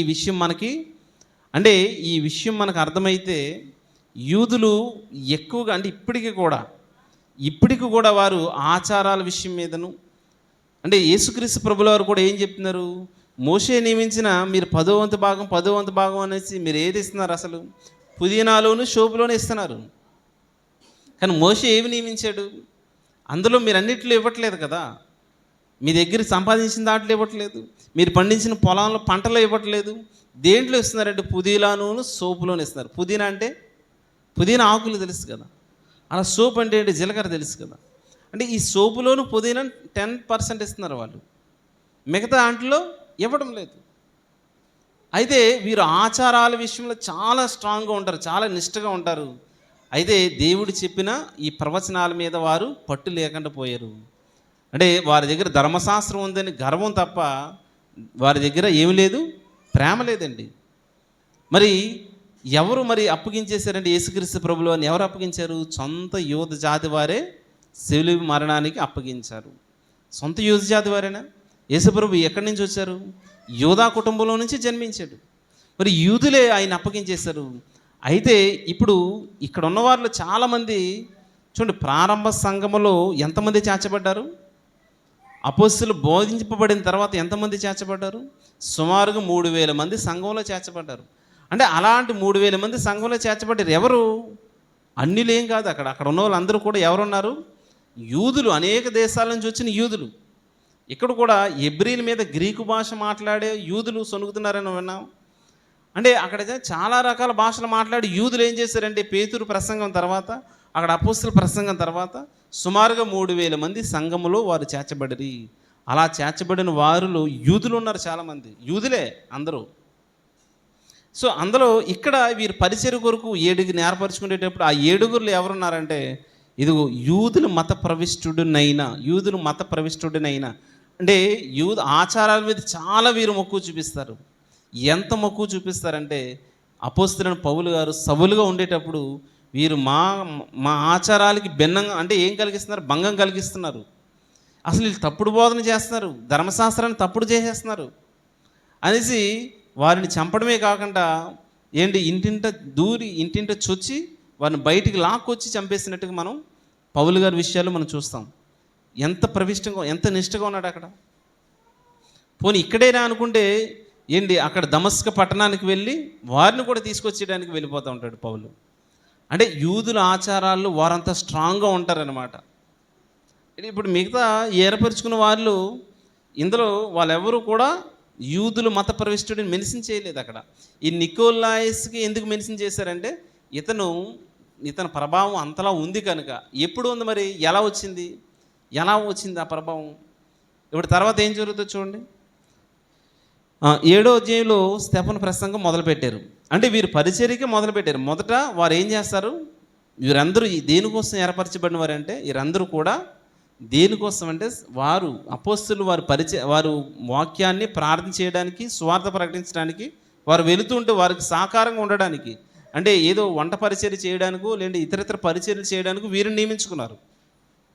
ఈ 7 నియమించుకునేటప్పుడు అందులో స్టెఫన్ గారు ఏంటంటే, వంట పరిచర్య దగ్గర నుంచి అంచులంచులుగా దేవుడు ఆయన ఏం చేశాడంటే, వాక్య పరిచర్యలు కూడా ఆయన్ని నిలవబెట్టారు. ఇప్పుడు మనం కూడా ఒకప్పుడు ఏం చేస్తాం? గడ్డి పీకుతాం, ఇంకొక మొక్కలు లాగుతాం, మొక్కలు నాటుతాం, శుభ్రం చేస్తాం, ఇవన్నీ చేస్తూ ఉంటాం కదా. కానీ ఒకానొక రోజు దేవుడు ఏం చేస్తాడంటే, ఈరోజు నేను ఎలా మాట్లాడుతున్నానంటే, ఒకప్పుడు నేను ఇది చేసేవాడిని, ఈ పని నేను వచ్చింది దేనికోసం? పరిచర్య చేస్తాను అనుకోలేదు, వాక్యం ప్రకటిస్తాను అనుకోలేదు కదా. ఎప్పుడు అనుకోలేదండి. నేను వాక్యం ప్రకటిస్తానని నేను అనుకోలేదు. నేను ఇంజనీరింగ్ చదువుకున్నాను, బాగా చదువుకున్నాను, మంచి జాబ్ చేయాలి, సేవకులకు ప్రోత్సహించాలని నేను అనుకున్నాను తప్ప వాక్యం ప్రకటిస్తాను నేను అనుకోలేదు. కానీ దేవుడు ఈరోజు ఇక్కడ నిలబెట్టాడంటే, ఆనాడు పౌలు కూడా ఈ స్టెఫను కూడా ఈ 7 కూడా ఎవరో వారు అనుకోలేదు. కానీ స్టెఫను ఒకరోజు వాక్యం ప్రకటించేసరికి అక్కడ ఉన్న యూదులంతా ఏమైపోయారు? మండిపడి ఆయన ఏం చేశారు? రాళ్ళు రువ్వి చంపేశారు. వారు తట్టుకోలేకపోతున్నారు. ఎందుకంటే అయ్యలారా, ఈయన బోధ కూడా ఎలా ప్రారంభిస్తున్నారు? చాలా రిక్వెస్ట్ మోడ్లే కదా అడుగుతున్నాడు. ఎక్కడి నుంచి అబ్రహాం దగ్గర నుంచి ప్రారంభించారు, చివరి యేసుక్రీస్తు ప్రభుల వారి దగ్గరికి తీసుకొచ్చారు. ఆ మాటలు మీద తట్టుకోలేక చంపేశారు. అలా చంపేసిన తర్వాత స్టెఫన్ గారు మరణం ఈ ఇంపాక్ట్ ప్రారంభ సంఘం అంతటి మీద పడింది. చూడండి 8వ అధ్యాయం మొదటి వచనం చూడండి. ఆ కాలమందు యెరూషలేములోని సంగమునకు గొప్ప హింస కలిగినందున, అంటే ఏం జరుగుతుంది అంటే, ఈ స్టెఫన్ గారు మరణించిన తర్వాత సంఘానికి హింస వచ్చేసింది, అంటే ఇబ్బందులు వచ్చేసాయి. అంటే ఈయన మరణం అంత ప్రభావం చూపించేసింది. బయట మాట్లాడడానికి లేదు, ఎక్కడ కనబడితే అక్కడ వీళ్ళు బంధించేస్తున్నారు. గొప్ప హింస కలిగినందున అపోస్తలులు తప్ప అందరూ యోదయ సమరయ దేశములు యందు చెదిరిపోయి. ఎక్కడికి వెళ్ళిపోయారు వీళ్ళు? యోదయ దేశానికి, సమరయ దేశానికి. ఈ ప్రారంభ సంఘంలో ఉన్నవారు ఏమైపోయారు? వెళ్ళిపోయారు. అలా వెళ్ళిపోయిన వాళ్ళు ఎవరున్నారు? యూదులు మత ప్రవిష్టుడైన నికోలాస్ కూడా ఉన్నాడు. ఇప్పుడు వీళ్ళు ఏం చేశారంటే, ఇక్కడ స్టెఫన్ గారు మరణాన్ని చూశారు. స్టెఫన్ గారు మరణాన్ని చూసి నిజంగా ఇలా చనిపోవడం ఏంటి? అసలు ప్రాణత్యాగానికి నెక్స్ట్ కంటిన్యూ అయిపోయిన వాళ్ళందరూ శిష్యులందరూ కంటిన్యూ అయిపోయారు. శిష్యులందరూ మరణాలు కూడా ఎలా మరణించారంటే, వారు ఖడ్గం చేత చంపబడ్డారు, అంటే వారు కొరడాలతో కొట్టబడ్డారు. కానీ దానికి ఇష్టపడలేదు ఎవరు? యూదులు మత ప్రవిష్టుడినైన నికోలస్ అనే వ్యక్తి. ఎందుకు మనం అంత ప్రాణత్యాగం ఎందుకు చేయాలి?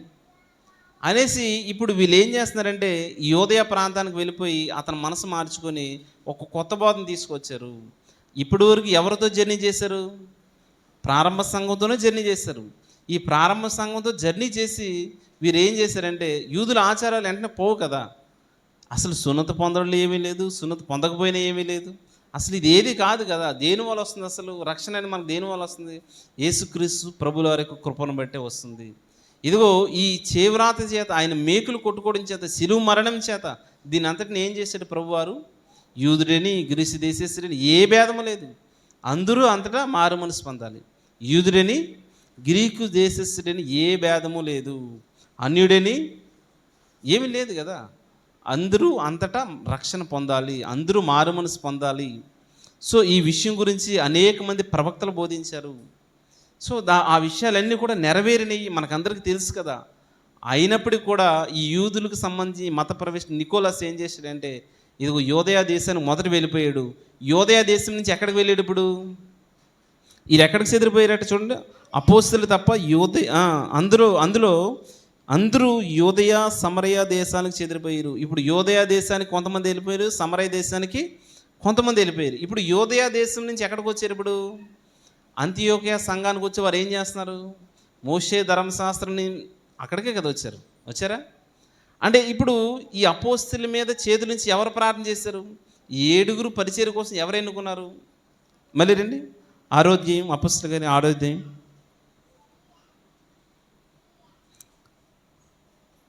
5వ వచనం చదువుతాం. ఈ మాటలు జనసమూహం అందరికీ ఇష్టమైనందున వారు విశ్వాసంతోనూ పరిశుద్ధాత్మతోనూ నిండుకొనిన వాడినై స్టెఫెను, ఫిలిప్పు, ప్రోకార, నికోనోరు, తిమోను, ఫర్మేనాసు, యూదులు మత ప్రవిష్టుడనైన అంతియోకియా వాడును అగు నికోలస్ వారిని ఏర్పరచుకొని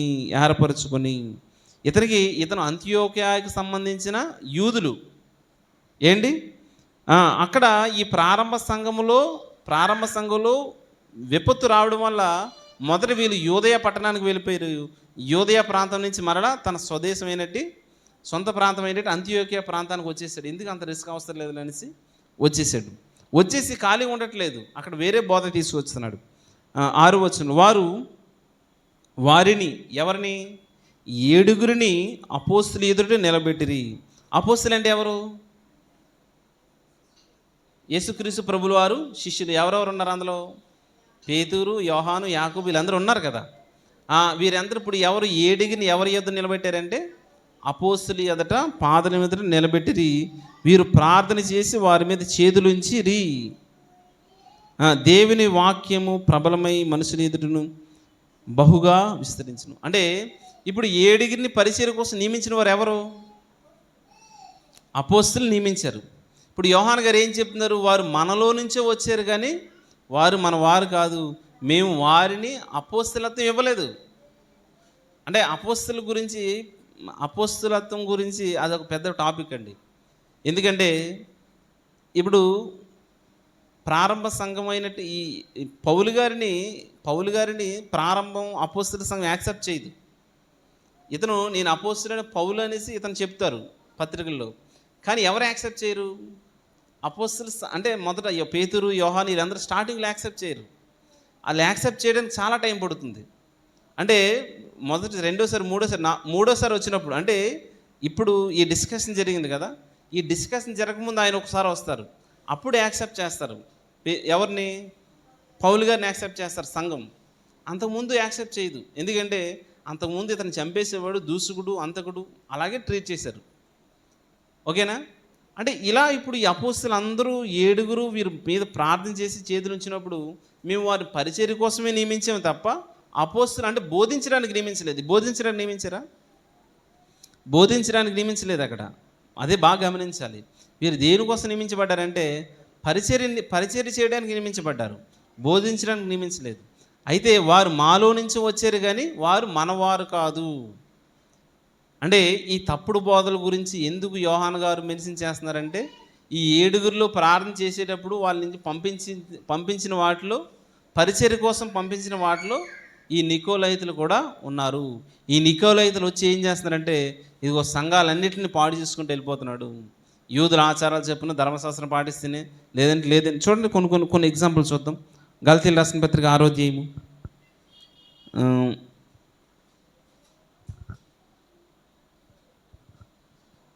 ఫస్ట్ 6వ అధ్యాయం 11వ వచనం నుంచి చదువు. ఇందాక మనం అది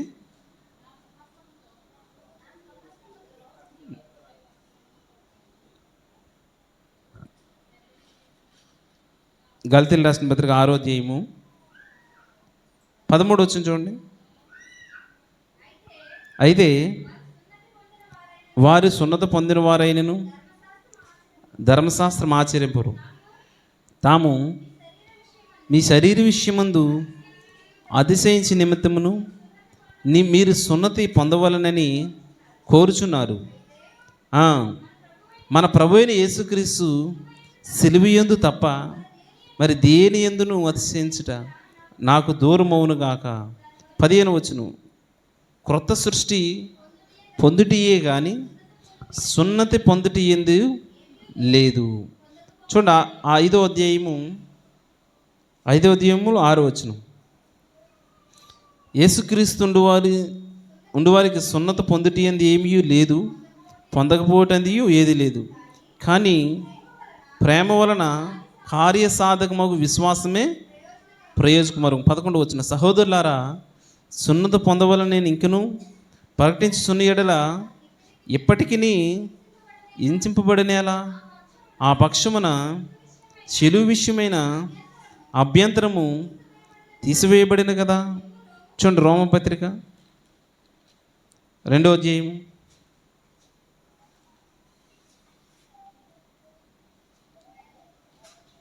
28-29 వచనాలు. బాహ్యమునకు యూదుడైన వాడు యూదుడు కాదు, అంటే సున్నత పొందితేనే యూదుడంటే ఆడు యూదుడు కాదు. శరీరమందు బాహ్యమైన సున్నతి కాదు, అయితే అంతరంగమందు యూదుడైన వాడే యూదుడు. మరియు సున్నతి హృదయ సంబంధమైనదైనా ఆత్మ సంబంధమైనదే జరిగినదే కానీ అక్షరము వలన కాదు, కలిగినది కాదు. అంటే అర్థమైందా? అర్థమవుతుందండి. అంటే ఇప్పుడు ఈ సంఘంలోకి వెళ్ళి ఇక్కడ సంఘాన్ని ఎవరు స్థాపించలేదు? పౌలు గారు స్థాపించలేదు రోమా సంఘాన్ని. కానీ అక్కడ సంఘం ఏర్పడింది అనేసి తర్వాత ఆయన వారికి పత్రిక రాస్తాడు. చూడండి ఎన్ని పత్రికలు, కొలస్సీ పత్రిక, ఎఫెసీ పత్రిక, గలతీ పత్రిక, రోమా పత్రిక, ఈ పత్రికలన్నింటిలో కూడా ఒక్కొక్క టాపిక్లో ఏముంటుందంటే సున్నతి టాపిక్ ఉంటుంది ఖచ్చితంగా. అంటే ఈ ప్రారంభంలో ఎప్పుడైతే స్టెఫన్ గారు చనిపోయారో, స్టెఫన్ గారు చనిపోయిన తర్వాత సంఘానికి హింస కలిగింది. హింస కలిగినప్పుడు వెంటనే అక్కడ ఉన్న అపోస్తులు తప్ప మిగతా వారందరూ, ఏర్పరచబడిన వారందరూ కూడా యూదయ సమరయ పట్టణానికి వెళ్ళిపోయారు. అలా వెళ్ళిపోయిన తర్వాత చూడండి అక్కడ యూదయ నుంచి మరలా తన సొంత ప్రాంతమైనటి ఈ యూదులు మత ప్రవిష్టుడైన నికోలస్ సొంత ప్రాంతానికి వచ్చేసి అక్కడ సంఘం ఉంది. ఇప్పుడు మనం ఏదో మన సొంతూరు వెళ్తాం, సొంతూరు వెళ్ళినప్పుడు అక్కడ సంఘం ఉంది అనుకోండి, వెళ్తాం కదా, వెళ్ళవా? ఆరాధనకి వెళ్తామా? అలాగే వెళ్ళి అక్కడ ఏం జరుగుతుందంటే ఇది ఇలా కాదు అనేసి మొత్తానికి అక్కడ కొత్త బోధ తెచ్చేసాడు. అలా కొత్త బోధ అక్కడే జరిగిందంటే ఆ చుట్టుపక్కల ఏరియాలన్నింటిలో కూడా స్ప్రెడ్ చేసినట్టుగా మనం చూస్తున్నాం. ఎందుకంటే కొలసి, గలతీ, పెర్గమ సంఘం, చాలా సంఘాల్లో కూడా ఈ విషయాలు ఎక్కడెక్కడికి వెళ్ళిపోయి ఈ 7 సంఘాల్లో వెనకతలు ఉంటాయి, వెనకతల మ్యాప్లో ఉంటాయి, గమనిస్తే మీరు. అంటే ఇంతలాగా ఆయన పరిచయం చేసేటప్పుడు సున్నతి పొందడం వల్ల కాదు, అసలు బాహ్యానికి కనిపించేవాడు యూదుడే కాదు, అసలు సున్నతి పొంది ఈడు యూదుడని చెప్తాడు యూదుడే కాదు. అసలు మన సున్నతి దేనికి సంబంధించిందంటే హృదయానికి సంబంధించినది అనేసి, ఇదిగో ఈ బోధలు ఉన్నాయి చూడు, ఈ బోధలు, ఈ నికోలైతుల బోధలు అనుసరించేవారు మీలో ఉన్నారు. వీరి విషయంలో మీరు ఏం చేయాలండి? జాగ్రత్తగా ఉండాలి. కనుక యోహాన్ గారికి ఎలా తెలుసానంటే, యోహాన్ గారు వారి మీద చేతులుంచి ప్రార్థన చేసిన వారిలో యోహాను ఉన్నాడు కనుకనే. సో అప్పటికే అపోస్తలుడైన పౌలు గారు అనేక పత్రికలు మెడిసిన్ చేయడమే కాకుండా యోహాను ఒకరే చెప్తున్నారంటే పౌలు గారు ఒకడే చెప్పట్లేదండి ఈ సున్నతుల గురించి. అంటే ఇది తప్పుడు బోధన ఖండించారా? ఇది ఈ సున్నతి బోధ తప్పు అనేసి ప్రారంభ సంఘం ఖండించిందా లేదా? పౌలు గారు గలతీ పత్రిక రాశాడు అనుకో, గలతీ పత్రిక రాశారు అని అంటే ఎప్పుడు రాశారు? అప్పటికే డిస్కషన్ అయిపోయింది. ఏంటి ఆ డిస్కషను? పేతురు గారు అపోస్తలులందరూ కూడా ఒక ఏకాభిప్రాయానికి వచ్చి అసలు దీని మీద మనం రిస్ట్రిక్షన్ చేయడానికి లేదు. సో విగ్రహారాధన, వ్యభిచారం ఇవి కదా మెయిన్ అనేసి అక్కడ యోధాను మరొకరిని మత్తయిన పంపించి ఈ పౌలు గారితో బర్నబా గారితో పత్రికలు పంపించి ఆ సంఘానికి, అంత్యోక సంఘానికి ఇస్తారు. ఇప్పుడు అలా ఇచ్చిన తర్వాత ఈ విషయం ఆల్రెడీ ఎవరు విన్నారు? పౌలు గారు విన్నారు కనుక ఇదిగో మన సున్నతి గురించి మీ దగ్గరికి వస్తున్నారు కదా, అసలు మీరు ఇంత త్వరగా వెళ్ళిపోతారని నేను ఆశ్చర్యపోతాను. అసలు ఈ బోధ ఎందుకు వారి మీద అంత ప్రభావం చూపించిందంటే ఏంటి, యూదులకి ఎక్కువ అట్రాక్ట్ అవుతారు కదా, యూదులకి అట్రాక్ట్ అవుతారు కనుక అసలు యూదులే కాదు అంటే వీరు దేవుడిని నమ్ముకున్న వారే కాదు, అలా అయితే వాళ్ళు నమ్మవసరం లేదు. అసలు ఇప్పుడు ఈ నికోలైతుల బోధలు మన దగ్గరకు వచ్చి బోధించేటప్పుడు అతను మనలో సభ్యుడు కాకపోతే అంత ప్రభావం ఉండదు. అంటే వీరు ప్రారంభ సంఘంలో ఉన్న సభ్యుడు అనమాట. ఇతను ఎవరు? ఈ యూదులు మత ప్రవిష్టుడైన నికోలాస్ అనే వ్యక్తి ప్రారంభ సంఘంలో ఉన్న వ్యక్తి. అంటే ప్రారంభ సంఘంలో పరిచర్య కొరకు అక్కడ ఉన్న టీం అంతా ఇక కొంతమంది మీరు 7గురిని ఎన్నుకోండి అన్నప్పుడు ఆ 7గురిలో నియమింపబడిన వాటిలో ఎవరున్నారు? ఈ నికోలాస్ ఉన్నాడు. ఇప్పుడు ఈ నికోలాస్ ఏంటంటే ఇప్పుడు అక్కడ నుంచి వారు మరలా ఆ ప్రాంతానికి వెళ్ళిపోయి ఈ పరిస్థితులన్నీ చూసి అంత త్యాగం చేయలేక మళ్ళీ ఆయన ప్రారంభ ఆచారాల్లోకి వెళ్ళిపోయి వారు బోధిస్తున్నట్టుగా చూస్తాం. ఇప్పుడు వీరేం చెప్తున్నారంటే బోధ, మేము అపోస్తుల నుంచి వచ్చిన వారు, అపోస్తులు మా మీద చేతుల నుంచి ప్రార్థన చేస్తారు. ఏం చేశారండి? చాలా ఉన్నాయి రెఫరెన్స్లు చూపించడానికి. అంటే ఈ నికోలాస్కి సంబంధించిన బోధలు అనుసరించే వారందరూ కూడా అసలు ఈ నికోలాయితులకు సంబంధించిన వారు ఏం చెప్తున్నారంటే, ఇది ప్రారంభంలో అపోస్తులు మా మీద చేతుల నుంచి ప్రార్థన చేసి మాకు అపోస్తులత్వాన్ని ఇచ్చారు. మేము అపోస్తులమే, మేము కూడా అపోస్తులమే. ఇదిగో అలాంటి అపోస్తులుగా మేము ఏం చేస్తుంటే బోధిస్తున్నాం, సున్నతి పొందితేనే రక్షణ, లేకపోతే రక్షణ లేదు. సో అంటే దీన్ని వీరు ఎంతలాగా తీసుకెళ్ళిపోయారు. పౌలు గారు అది చూసి ఆశ్చర్యపడిపోయి మీరు ఎంత త్వరగా వెళ్ళిపోతారని అనుకోలేదనేసి ఆశ్చర్యపోతున్నారంటే, వారు అలా నమ్మేస్తున్నారంటే వారు మనలో నుంచి మీరు ఒకటే. మంది ప్రారంభ సంఘం యేసుక్రీస్తు ద్వారా ఏర్పడిన సంఘం మంది. వాళ్ళు మోషే ధర్మశాస్త్రాన్ని చెప్పట్లేదు, వాళ్ళు మేము యేసుక్రీస్తు ద్వారా వచ్చిన వారమే. కావాలంటే చూడు అపోస్తులు మా మీద చేతుల నుంచి ప్రార్థన చేస్తారని చెప్తున్నారు.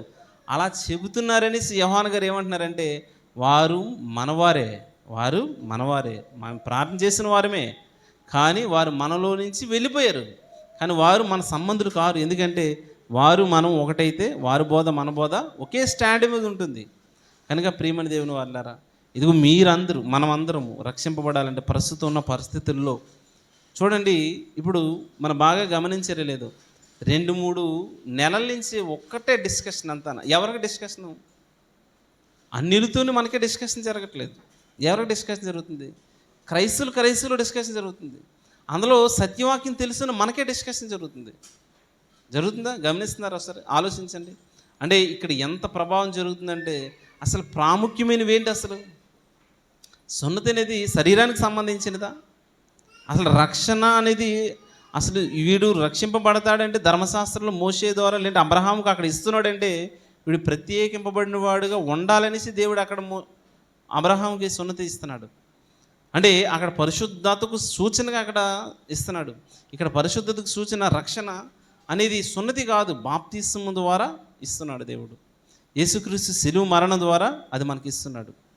కానీ ఈ విషయాన్ని మనం గమనించాలి. ఎందుకంటే ఈరోజు మనం రక్షింపబడాలంటే ఇక్కడ మనం ఎవరి మీద ఆధారపడాలో నిశ్చయించుకోవాలంటే ఇలాంటి తరుణంలో అందరూ ఇప్పుడు ఉదాహరణ పెద్ద డిప్యూటీ డైరెక్టర్లు వారందరూ ఈ డిస్కషన్ పెట్టుకున్నవారంతా పెద్ద డిప్యూటీ డైరెక్టర్లు, ఎన్నో సంవత్సరాల అనుభవం ఉన్నవారు. అసలు వారు వాక్యం ప్రారంభించేసరికి మనం అసలు రక్షణలోకి వచ్చిన వారివే కాదు. అంటే అలాగేసి నేను వారిని తప్పుపెట్టే ఉద్దేశం మాట్లాడట్లేదు. అంటే మనము ప్రాముఖ్యమైనది ఏంటి? అసలు పాపం చేయరాదు, అబద్ధం ఆడరాదు, ఎవరిని మోసం చేయరాదు, వ్యభిచారం చేయరాదు, దొంగతనం చేయరాదు, నరహత్య చేయరాదు. మనం చూడండి, మనం ఏం చేయాలి? బాప్తిసం పొందుకున్న మనము అసలు పరిశుద్ధత లేకుండా ప్రభువుని చూడలేమన్నది అది ఒక ఫిక్స్. అది అసలు పరిశుద్ధం కూడా మనం ప్రయత్నిస్తూ ఉండడం, ప్రార్థన ఎందును వాక్యం ఎందును ఎడతెగక అసలు మనం మన యొక్క సాక్ష్యం విషయంలో ఎప్పుడు కూడా కోల్పోకుండా ఉండడానికి మనం ఏం చేయాలి? చూసుకోవాలి. మన సాక్ష్యం ఏమైనా కోల్పోతున్నాం? అసలు మన మాటలేం తప్పుడుగా మాట్లాడుతున్నామా? అసలు మన ప్రవర్తన ఏమి తేడాగా ఉంటుందా? అసలు దేవుళ్ళలోకి వచ్చిన తర్వాత మళ్ళీ లోకాచారాలు ఏం పాటిస్తున్నామా? చూడండి, ఈ కొలసి పత్రికలు అదే కదా, మీరు క్రీస్తు కూడా లేపబడిన వారైతే అసలు అక్కడ చూడండి ఒక మంచి మాట ఉంటుంది. కొలసి పత్రిక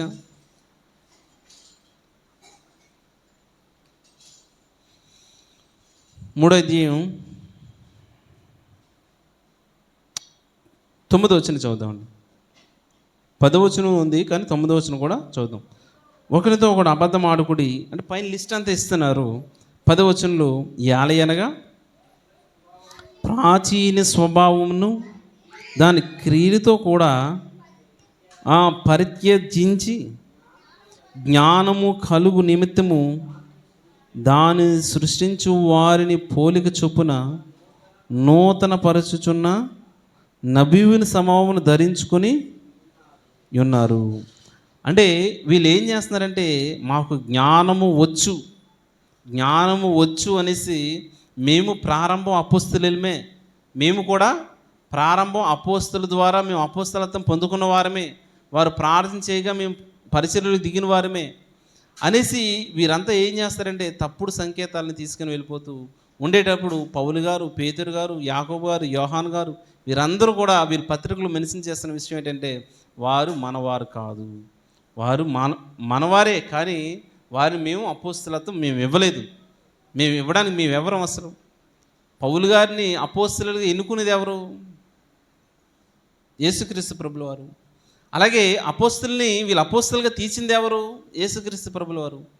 మేము మిగిలిన వారు ఎవరు చేయలేదు కదా. అంటే అపోస్తలు అంటే ఇక్కడ మరలా పంపబడిన వారు అందరూ అపోస్తలే బైబిల్ నిర్వచనం ప్రకారంగా.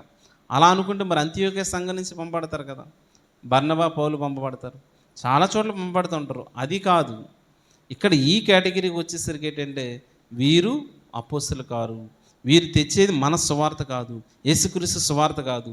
యేసుక్రీస్తు సువార్త అయితే ఇది రక్షణకు సంబంధించింది, ప్రేమకు సంబంధించినది, బాహ్యానికి సంబంధించింది కాదు. కనుకనే మీలో అలాంటి క్రియలు అనుసరించే వారు ఉన్నారు. ఏంటి ఆ క్రియలు అంటే ఫస్ట్ మనం 2వ అధ్యాయం ప్రకటన గ్రంథం 2వ వచనం ఏం చూస్తాం? నికోలైతే క్రియలు అనుసరించేవారు మీరు ఉన్నారంటే వ్యభిచారం చేసినా తప్పు కాదు. శరీరంతో చేసి ఏది కూడా పాపం కాదని చెప్తున్నారు, అది బోధిస్తున్నారు. శరీరంతో చేసేది ఏది పాపం కాదు అంటే మన శరీరంతో ఏ పనైనా చేయొచ్చు. ఆదివారం వచ్చి ఆరాధనలో పాల్గొని రొట్టె ద్రాక్షారం తీసుకొని ఏం చేసుకోవచ్చు? మన పాపం కడిగేసుకోవచ్చు. అదేం పెద్ద నేరమేం కాదన్నట్టుగా వారు ఆ క్రియలు చేస్తున్నారు. వాళ్ళు జారత్వం జరిగించటి తర్వాత బోధలు ఏం చేస్తున్నారంటే ఇదిగో సున్నతి చేసుకోవాలి, మీరు నిష్ఠగా ఉండాలి, పవిత్రులుగా కనిపించాలి, ఉపవాసం చేసేటట్టు కనిపించాలి. ఇలా చాలా రకాలు ఉన్నాయి. అందులో ఏంటంటే మెయిన్గా వాళ్ళు బోధించేది ఏంటంటే ఈ సున్నత టాపిక్ని విషయం తెచ్చారు.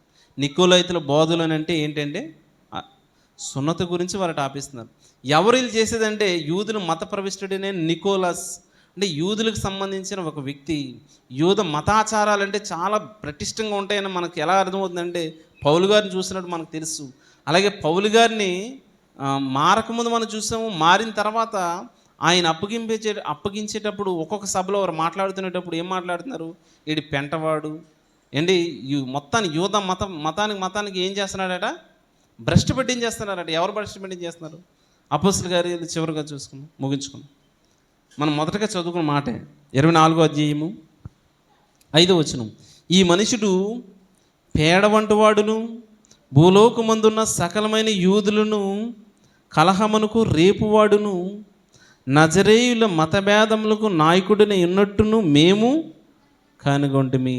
అంటే పేడవంటి వాడట, యూదులు మతాన్నే పాడు చేసేస్తున్నాడట. ఏం పాడు చేస్తున్నారు పౌలు గారు? నిజంగా ఎంత పరిచర్య చేశారు ఆయన పౌలు గారు. అంటే ప్రియమైన దేవుని వాళ్ళారా, ఆ ప్రారంభ శతాబ్దంలో ప్రారంభ సంఘంలో వారు ప్రాణత్యాగాలు, వారి జీవితాలు ఆలోచిస్తే మనం ఇలా బ్రతకం. అంటే ఈ తరుణంలో ప్రజెంట్ సిచ్యువేషన్లో కూడా ఏది సరైన బోధ, అసలు ఏది సరైన మార్గము, ఏది మనం ఎక్కడిని ఆశ్రయించాలి, ఎవరిని ఆశ్రయించాలి, ఎవరిని అనుసరించాలి, అసలు మన సంఘం అంటూ మనకు ఒక నియమం ఉందా అంటే ఈ విషయాలన్నిటి మీద మీకు అవగాహన ఉండాలని కోరుకుంటూ, అంటే సమయం మరి వివరించుకోవడానికి ఇంకా సరిపోదు కనుక మరిన్ని విషయాలు వచ్చే వారం మనం మాట్లాడుకుంటూ